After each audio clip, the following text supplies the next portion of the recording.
வெறுமனே அமெரிக்காவை மனதில் வச்சு நம்ம பண்ணுறதில்ல. அப்படி எதுவுமே நேரடியாக இருந்தால் நம்ம வந்து ரியாக்ட் பண்ணுறோம்னாலே அமெரிக்கா வந்து ஆக்ட் பண்ணது அது சக்ஸஸ் பண்ணுங்கிற மாதிரி இருக்கும்.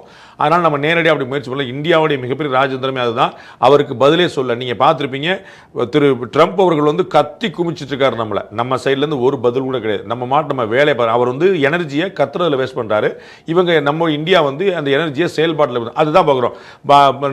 நிதியமைச்சர் நிர்மலா சீதாராமன் குறிப்பிட்டார், 7-8 மாசமா என்னை பிரதமர் வந்து குறைச்சிருங்க டாக்ஸை குறைங்க, அது என்ன ஃபாலோ பண்ணுங்க, அதில் ரீஃபார்ம் கொண்டு வாங்கன்னு he is behind me for last 7-8 months அப்படின்னு சொல்றாங்க.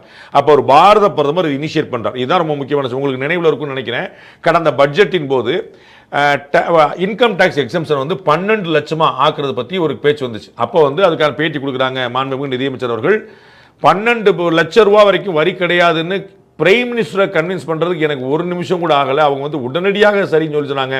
ஆஃபீஸர்ஸை கன்வின்ஸ் பண்ணுறது தான் பெரிய ஆச்சரியமாக இருந்துச்சு, பெரிய சிரமமாக இருந்துச்சு. அந்த மாதிரி மக்களுக்கு ஒரு நல்லது நடக்கும் அப்படின்னா உடனடியாக முன் வந்து செய்யக்கூடிய இடத்துல வந்து பாரத பிரதமர் இருக்கிறாருங்கிற பார்க்குறோம். அப்படி தான் இந்த வரி குறைப்புங்கிற நடந்திருக்கு.